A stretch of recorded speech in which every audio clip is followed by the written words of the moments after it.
In August 1945, as World War II came to an abrupt end, one of America's most distinctive and feared fighters suddenly found itself without a purpose. The P-38 Lightning, a twin-boom interceptor that had once dominated the skies over Europe and the Pacific, was now part of a massive and unexpected problem. The United States had built thousands of these aircraft for a war that no longer needed them. Just weeks earlier, the P-38 had been everywhere. It escorted bombers deep into enemy territory, intercepted Japanese aircraft across vast ocean distances, and even carried out one of the most famous missions of the war, the interception that led to the death of Admiral Isoroku Yamamoto. Its long range, heavy armament, and unique design made it one of the most versatile fighters of the entire conflict. Pilots respected it, enemies feared it, and yet, almost overnight, it became obsolete. The reason was simple but brutal. Technology had moved on. Even before the war ended, a new generation of aircraft had already begun to appear: jets.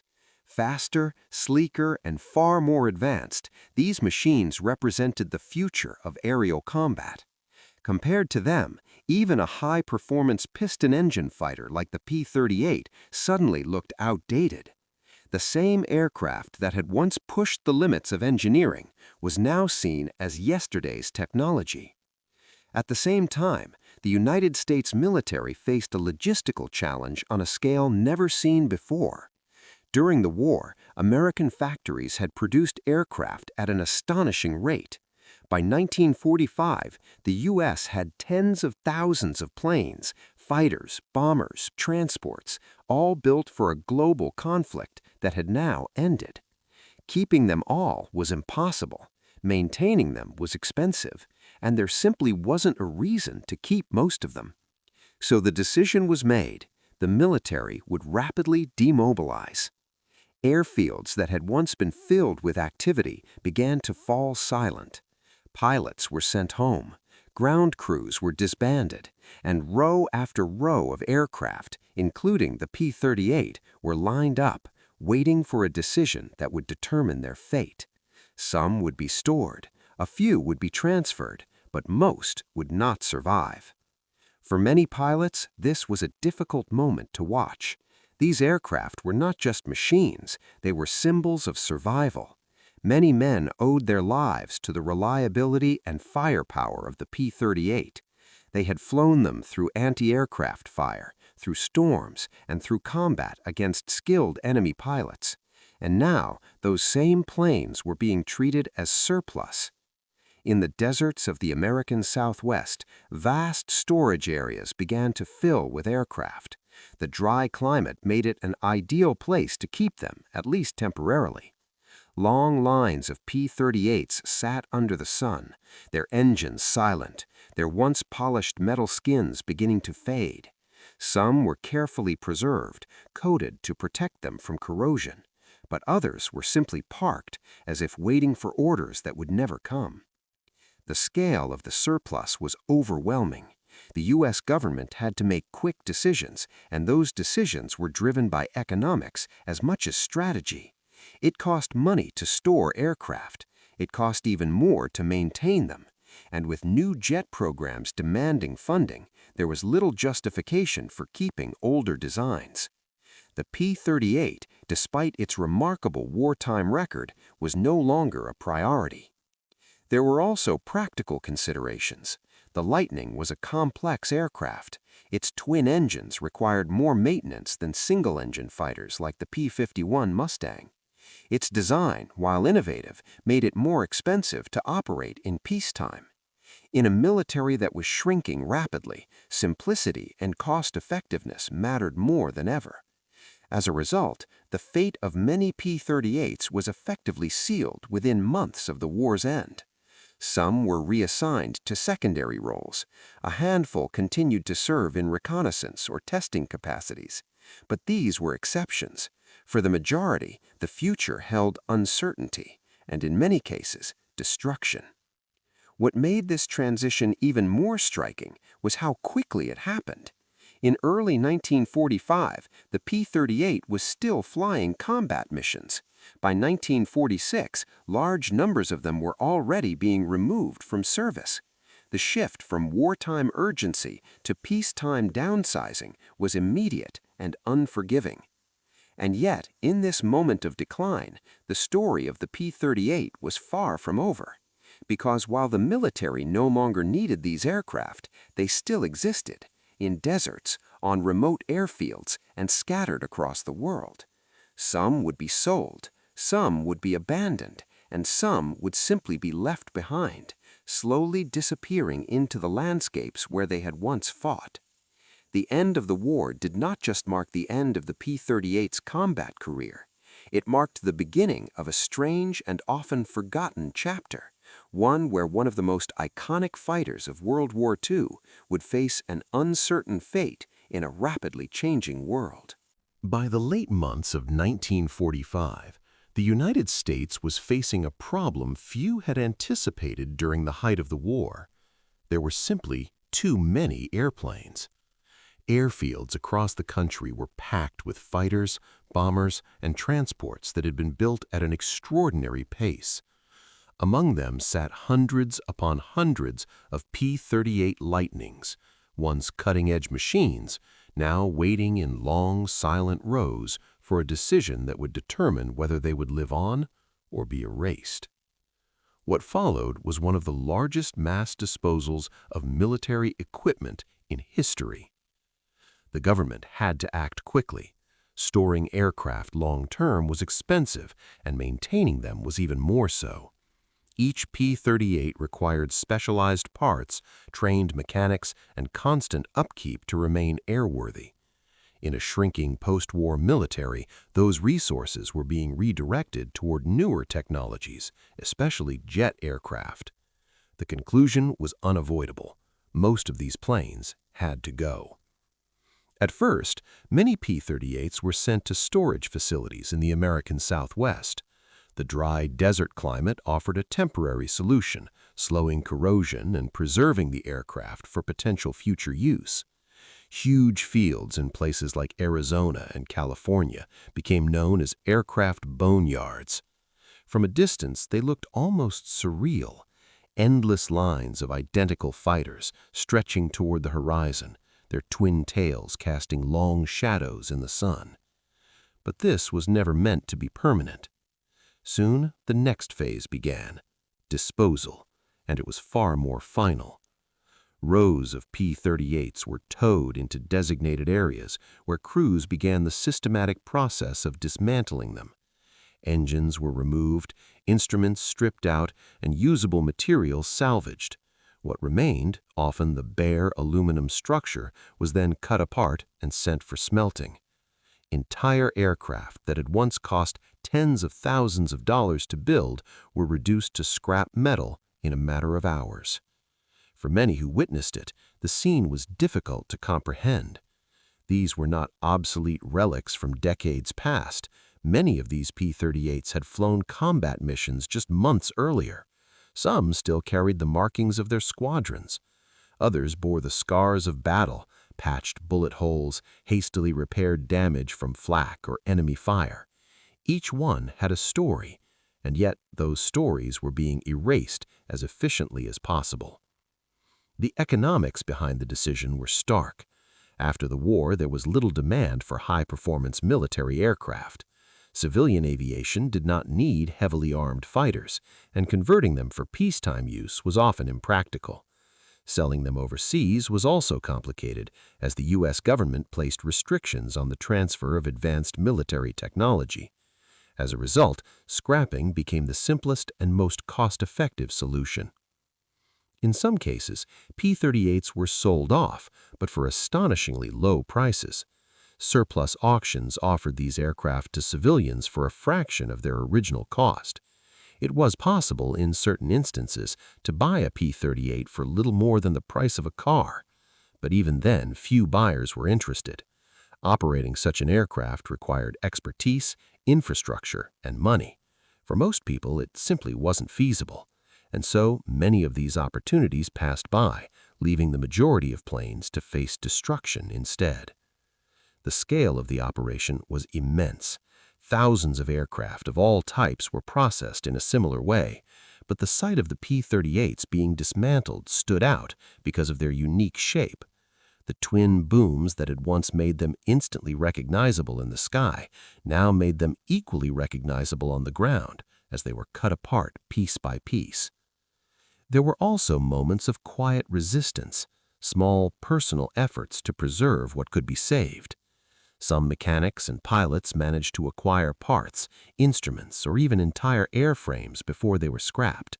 A few P-38s were spared through these efforts, finding their way into private hands or experimental roles, but these were rare exceptions. The overwhelming majority did not escape. Perhaps the most striking aspect of this period was how routine it became. What had once been extraordinary machines were now treated as surplus inventory, processed with efficiency and little ceremony. There were no formal goodbyes, no recognition of their service, just the steady rhythm of dismantling, day after day. And yet, beneath this process was a quiet irony. The same industrial power that had made the P-38 possible, the factories, the assembly lines, the mass production, was now being used to erase it. The aircraft had been built quickly to meet the demands of war, and now they were being destroyed just as quickly to meet the demands of peace. By the end of the 1940s, the numbers had dropped dramatically. Where thousands of P-38s had once existed, only a small fraction remained. The rest had been melted down, their aluminum repurposed for entirely different uses: cars, buildings, everyday products. Pieces of these fighters, once part of a machine built for combat, quietly became part of civilian life. But not all of them disappeared. Beyond the deserts of the United States, far from the controlled environment of the boneyards, many P-38s had been left behind during the chaos of war's end. In jungles, on remote islands, and in frozen landscapes, they sat untouched, forgotten not because they were scrapped, but because they were simply too far away, too difficult to recover. And in those places, a different story was beginning to unfold. When the war ended, not every P-38 Lightning made the journey back home. In fact, hundreds of them never even had the chance. They were scattered across the globe, left behind in places where the cost, time, and effort required to recover them simply wasn't worth it. For the United States military, it was a practical decision.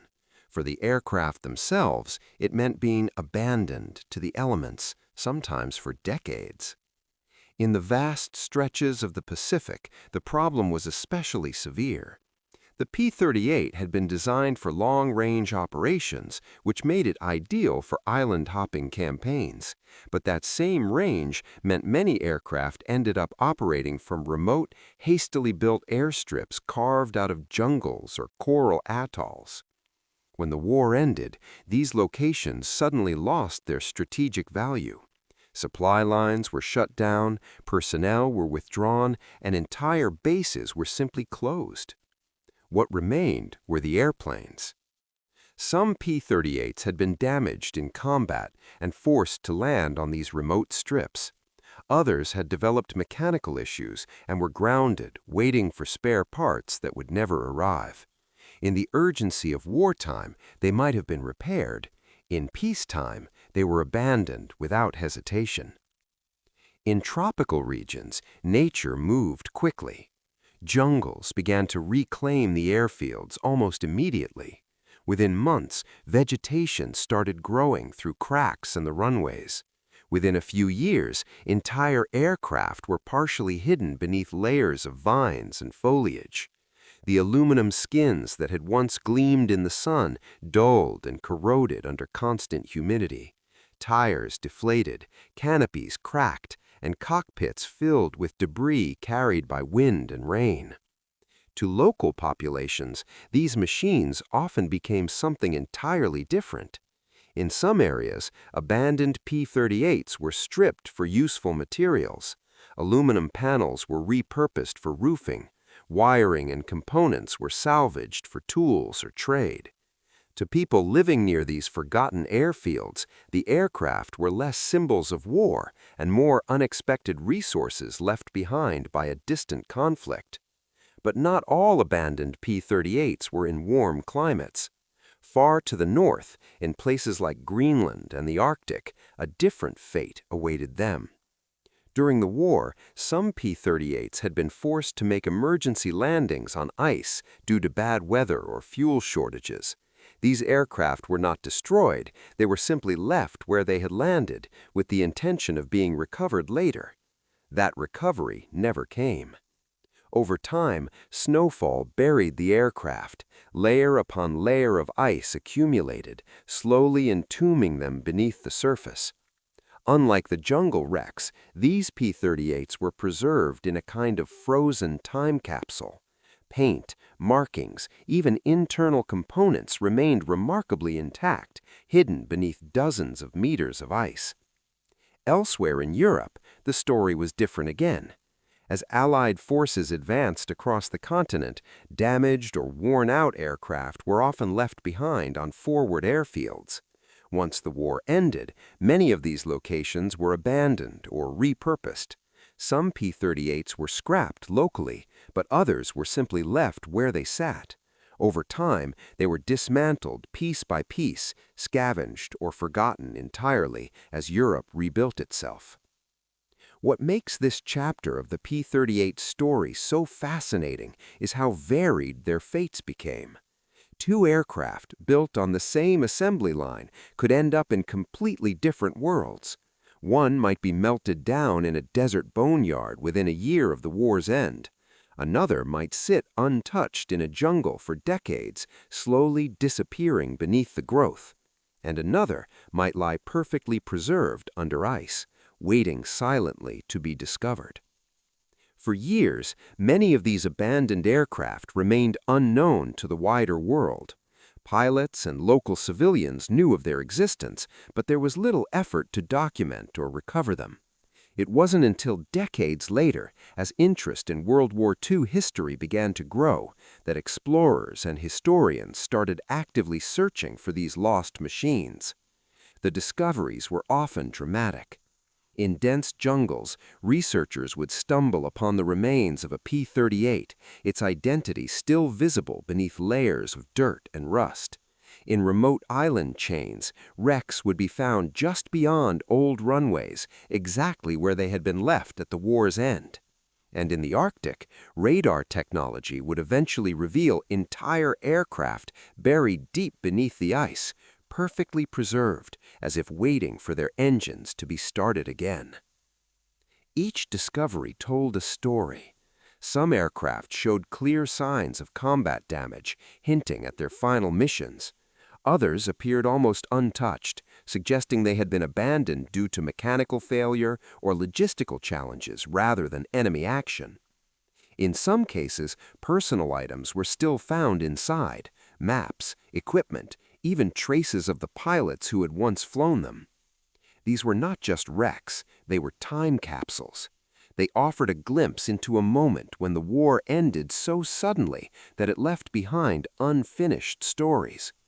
Aircraft that survived combat were left to face a different kind of enemy: time, weather, and isolation. And yet, despite decades of neglect, many of these P-38s were not beyond saving. As technology improved and interest in restoration grew, some of these forgotten fighters would eventually be recovered. What seemed like impossible tasks, lifting aircraft out of jungles or excavating them from beneath ice, would become reality. The world had moved on from the P-38, but the P-38 had not entirely disappeared. It was still out there, scattered across the planet, waiting to be found.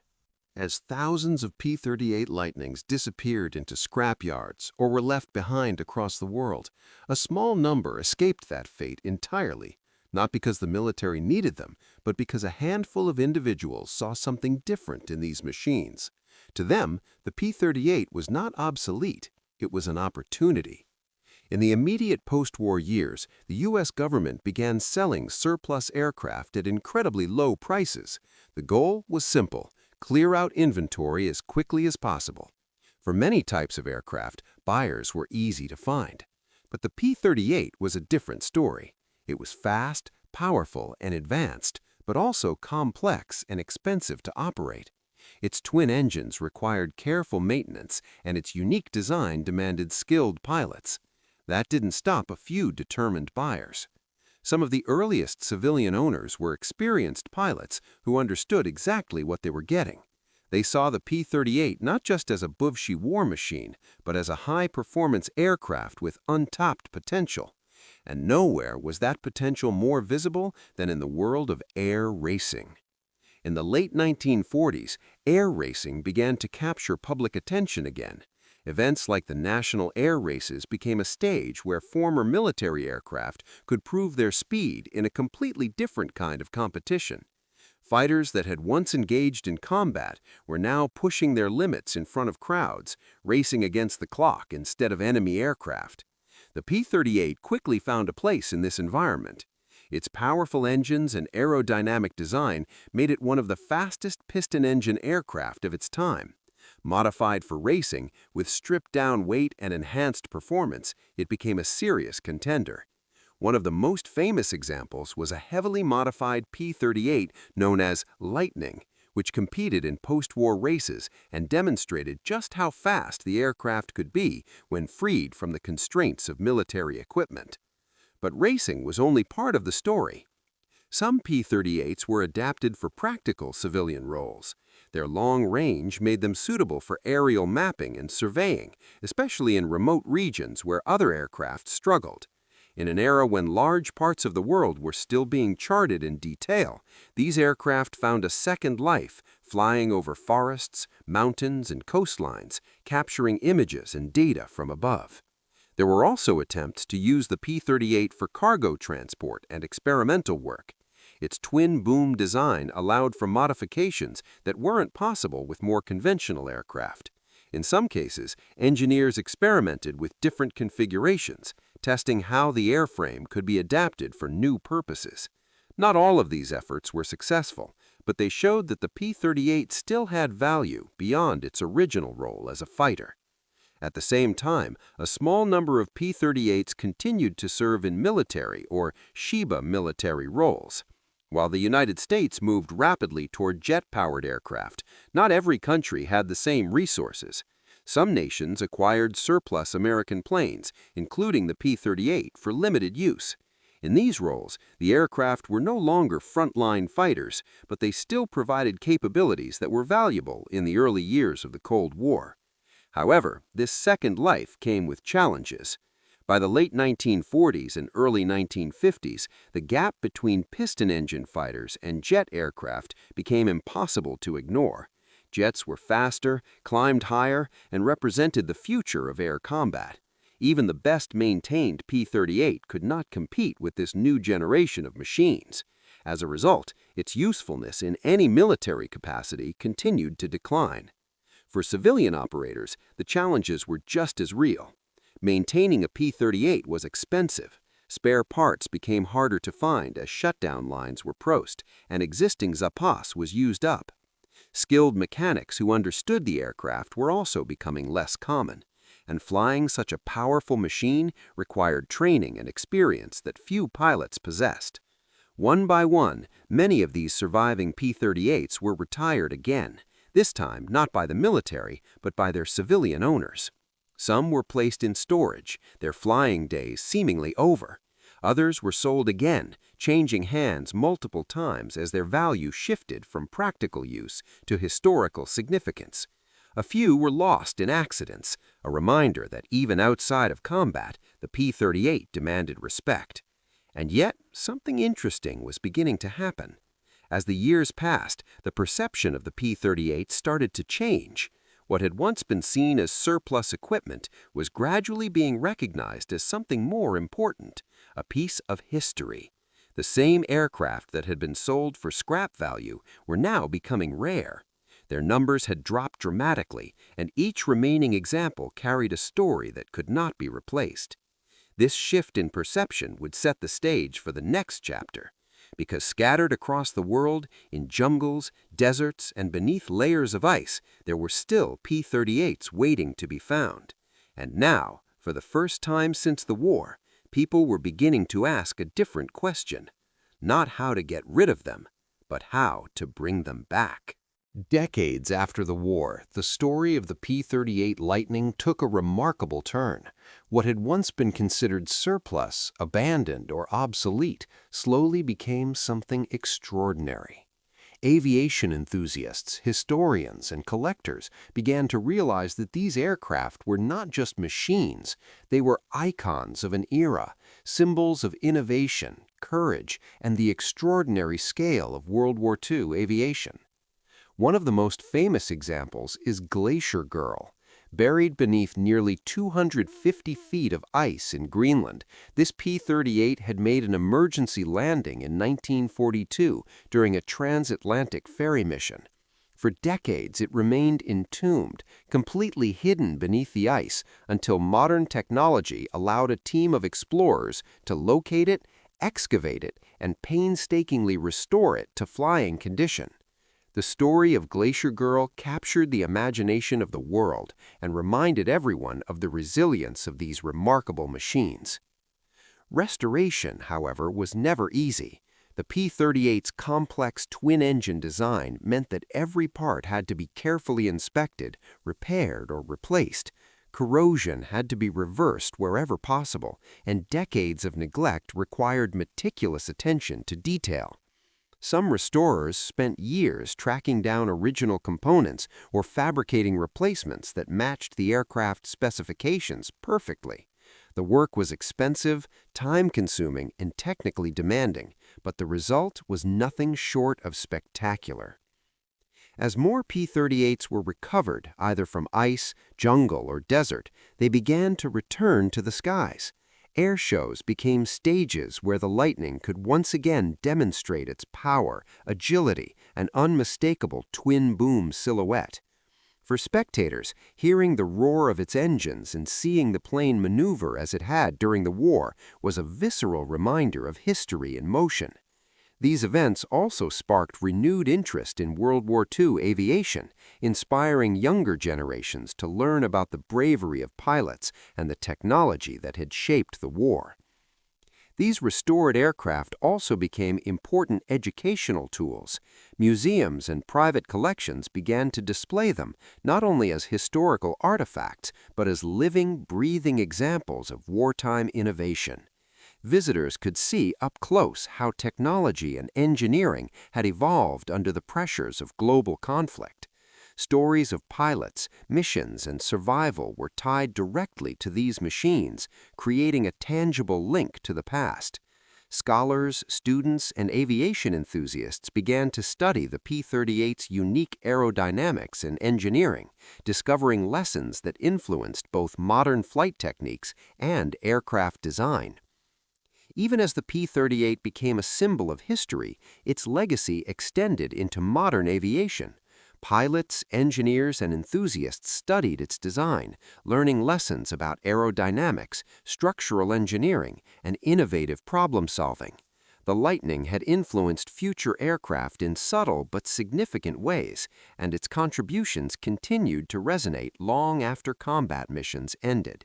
Its unique twin-boom design, long range, and heavy armament became case studies for innovation under wartime pressure. Perhaps the most remarkable aspect of this chapter is the way the P-38 captured imagination across generations. From the deserts of Arizona to the ice of Greenland, from racing skies to museum hangars, each surviving aircraft tells a story of survival, rediscovery, and triumph over neglect. What was once discarded as obsolete became treasured as irreplaceable. Its legacy is not only mechanical but cultural, reminding us how war machines can transform into symbols of human ingenuity, persistence, and admiration. In the end, the P-38 Lightning did more than survive the war. It survived history itself. Through restoration, display, and flight, the aircraft reclaimed its place in the skies and in the hearts of those who remember and those who are discovering it for the first time. Its story reminds us that even machines designed for war can leave a legacy that transcends conflict, inspiring awe, respect, and wonder for generations to come. The Lightning is no longer just a fighter. It is a monument to resilience, innovation, and the enduring fascination humans have for flight.